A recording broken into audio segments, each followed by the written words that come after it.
నమస్కారం శ్రీ ఆచార్య అనంత కృష్ణ స్వామి గారు. నమస్కారం అండి. సో ఈ వీడియోలో సార్ అంటే మనీకి సంబంధించినటువంటి రకరకాల థీరీస్ అయితే మీరు చెప్తూ ఉన్నారు. ఆ సబ్జెక్ట్లో వ్యాస్ట్గా వెళ్ళారు. హ్యూజ్ సబ్జెక్ట్ ఉందని చెప్పేసి ఆ సబ్జెక్ట్కి సంబంధించి థీరీస్లో కానీ ఆ అనాలిసిస్లో కానివ్వండి, శోధన చేసే విషయంలో కానివ్వండి, లేదా మైండ్ సెట్ని ఏ విధంగా మనం స్ట్రాంగ్ చేసుకునేటువంటి విషయంలో కానివ్వండి చాలా చెప్పున్నారు. సో ఈ వీడియోలో ఏం చెప్తారు?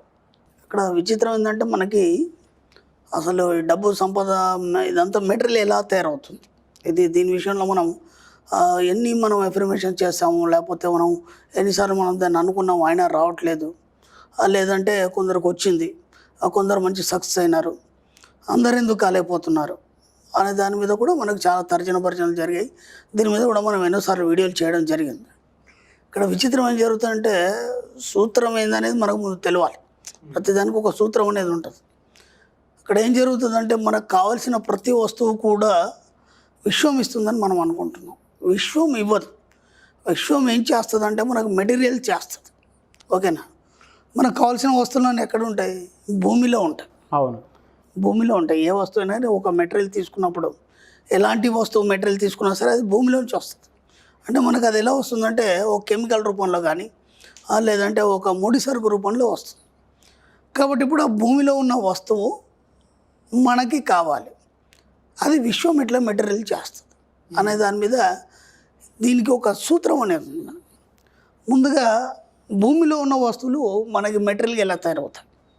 వస్తువు ఏంటంటే భూమిలో ఎన్నో రసాయనాలు ఉంటాయి. దానికి సూర్యుడు యొక్క కాంతి వల్ల ఏమవుతుందంటే అవి రూపాంతరం చెందుతాయి. ఓకే, ఆ తర్వాత ఇక్కడ మనం ఏం చేయాలంటే మన సబ్జెక్ట్లో ఏం చేయాలంటే భూరసాయన శక్తి, ఓకే, భూరసాయన శక్తి మీలోని జీవరసాయన శక్తితోని ఈ రెండింటిని కూడా కలపాలి. ఆ తర్వాత విశ్వశక్తితోని అనుసంధానం కావాలి. ఇప్పుడు అర్థమైందా? భూమిలో ఉన్న మెటీరియల్ మీకు కావాల్సింది ఏదైతే వస్తువు ఉందో భూమి నుంచి మీ యొక్క బాడీకి అనుసంధానం చెందాలి. చెందినప్పుడు ఏమవుతుందంటే ఆ విశ్వశక్తితోని ఏకమైనప్పుడు అక్కడ మెటీరియల్ మీకు భౌతిక రూపంలో అందించబడుతుంది. ఇది సూత్రం. ఇది తెలంత మట్టుకి మనం ఎన్ని ప్రయత్నాలు చేసినా అది మన దగ్గరికి రాదు. మనమే అనుకుంటున్నాను రావట్లేదు, ఇది ఎలా వస్తుంది, ఇది మనకు తెలియాలి. ఇప్పుడు ఏమవుతుందంటే మనం మెడిటేషన్ చేసేటప్పుడు సామాన్యంగా మనం ఏదో ఒక గద్దె మీద కూర్చోవడం కానీ కుర్చీలో కూర్చోవడం కానీ అంతా చేస్తాం. కాకుండా మనం ఏం చేయాలంటే ఎంత వీలైతే అంత నేల మీదే కూర్చోవాలి. నేల మీద కూర్చోవడం వల్ల ఏమవుతుందంటే భూరసాయన శక్తి మీ జీవరసాయన శక్తితోని అనుసంధానం జరుగుతుంది. ఓకేనా? అంటే అక్కడ ఉన్నటువంటి ఒక అయస్కాంత శక్తి కావచ్చు, లేకపోతే భూమిలో ఉన్నటువంటి ఒక అనంతమైన శక్తి మీ బాడీకి ఒక అనుసంధానం అనేది జరుగుతుంది. ఇప్పుడు మీరు ఏం చేయాలి? దాన్ని మనీ మెడిటేషన్ ద్వారా మీకు కావాల్సిన వస్తువులను సృష్టించుకోవడానికి ఆ విశ్వశక్తితోని అనుసంధానం చేయాలి, అంటే ఏకం చేయాలి. ఇక్కడ ఈ మూడు శక్తులు పనిచేసినప్పుడు మీరు కోరుకున్నది మీ ముందు ఉంటారు. ఈ మూడిట్లో ఏ ఒక్కటి పని చేయకున్నా సరే మీ దగ్గరికి ఏది రాదు. కోరుకున్నది మీ ముందు ఉంటారు. ఈ మూడిట్లో ఏ ఒక్కటి పని చేయకున్నా సరే మీ దగ్గరికి ఏది రాదు. అంటే ఒకదాని ఒకటి లింక్ ఉందన్నమాట. ప్రతిదీ కూడా మనకి భూమి మీద డబ్బు కావచ్చు, లేదంటే ఒక కారు కావచ్చు, ఒక బంగ్లా కావచ్చు, ఇంకేదైనా లగ్జరీ మీరు ఏదైనా కోరుకోండి, ఏదైనా లగ్జరీ కావచ్చు. ప్రతిదీ కూడా మనకు భూమి నుంచి వస్తుంది. ఆ మెటీరియల్ అనేది భూమి నుంచి వస్తుంది. కాబట్టి దానికి మీ యొక్క బాడీ యొక్క జీవక్రియ ఏదైతుందో జీవశక్తి అనేది అది అనుసంధానం కావాలంటే దాంతో ఎప్పుడు దాంతో కలిసి ఉండాలి, ఒక ఎరుక కలిగి ఉండాలి మీకు. ఓకేనా? అనుసంధానం కావాలంటే మీరు ఏం చేయాలి? మెడిటేషన్ చేసేటప్పుడు నేల మీదే కూర్చోవాలి. ఎంత వీలైతే అంత. నేల మీద కూర్చోలేని వాళ్ళు ఉంటారు, కొద్దిగా పొట్ట ఉంది, లేకపోతే ఆరోగ్యం బాగాలేదు, వాళ్ళు ఏం చేయాలి? కుర్చీలో కూర్చొని కాళ్ళు నేల కానిచ్చాలి.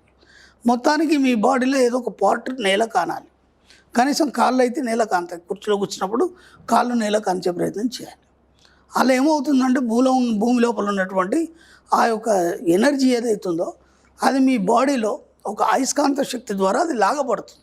ఓకే, లాగబడి మీకు ఏమేం కావాలి ప్రతి కణం స్పందిస్తుంది. మీ బాడీలో ఏమవుతుందంటే ప్రతి కణం స్పందించి మీకు ఏం కావాలనే దాన్ని ఆకర్షించడం అనేది జరుగుతుంది. ఆ తర్వాత విశ్వశక్తిని మనం అనుసంధానం చేయాలి, అంటే ఏకం చేయాలి.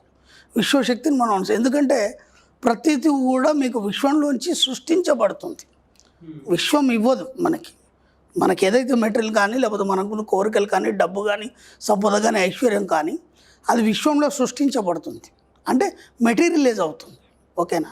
అంటే ఇక్కడ ముడి సరుకు ఉంది, అది మీకు కావాలి, అది అక్కడ వస్తువు తయారు చేయబడుతుంది. సింపుల్. ముడి సరుకు భూమిలో ఉంది, అది మీకు కావాలి, అది విశ్వం ద్వారా సృష్టించబడుతుంది, అంటే తయారు చేయబడుతుంది. తయారు చేసి అప్పుడు మీకు అందించబడుతుంది. ఇది ఎలా అందించబడుతుంది? మీరు పదే పదే పదే చెప్పినప్పుడు మీ యొక్క ఆలోచన తరంగాల ఫ్రీక్వెన్సీ విద్యుత్ శక్తిగా తయారవుతుంది, విద్యుదయస్కాంత శక్తిగా తయారవుతుంది. విద్యుదయస్కాంత శక్తిగా తయారై మీరు ఏదైతే కోరుకుంటున్నారో అది అణువులు పరమాణువులుగా విడిపోయి మీ యొక్క ఆలోచన తరంగాల ఫ్రీక్వెన్సీ పెరిగి పెరిగి పెరిగి ఒకానొక స్థాయి వద్ద అది తగ్గిపోతూ వస్తుంది. తగ్గిపోతూ వచ్చి మీ యొక్క కోరుకున్న వస్తువుకి మీరు ఏదైతే అనుకుంటున్నారో ఆ ఫ్రీక్వెన్సీకి రెండింటి ఒక దగ్గర లెవెల్ చేస్తుంది. ఎప్పుడైతే లెవెల్ అవుతుందో ఆ వస్తువు భౌతిక రూపంలో మీకు చేరుతుంది. ఇది సూత్రం. ఇది తెలియనంత మట్టికి మనం ఎన్ని ప్రయత్నాలు చేసినా మనకు రాదు. మనం ఏం చేస్తున్నామంటే ఏదో హాయిగా ఓ పరుపు మీద కూర్చుంటున్నాం, లేదంటే ఎక్కడో కూర్చుంటున్నాం, కూర్చుండి జస్ట్ దాన్ని ఆలోచిస్తున్నాం. అలా కాదు. ఇవి 3 అనుసంధానం అయినప్పుడు మీరు కోరుకునే అన్నీ కూడా మీ ముందుండబడతాయి. అది ఏదైనా కావచ్చు, ప్రపంచంలో మీరు ఏది కోరుకుంటే అది మీ ముందు ఉంటుంది. అది వస్తువు కావచ్చు, డబ్బు కావచ్చు, సంపద కావచ్చు, ఐశ్వర్యం కావచ్చు, ఒక పదవి కావచ్చు, లేదంటే మీరు కోరుకున్నటువంటి ఏదైనా సరే ప్రతిదీ కూడా మీకు ఖచ్చితంగా అందజేయబడుతుంది. అది ఖచ్చితంగా విశ్వం నుంచి అందజేయబడుతుంది. విశ్వం ఏం చేస్తుందంటే సృష్టిస్తుంది.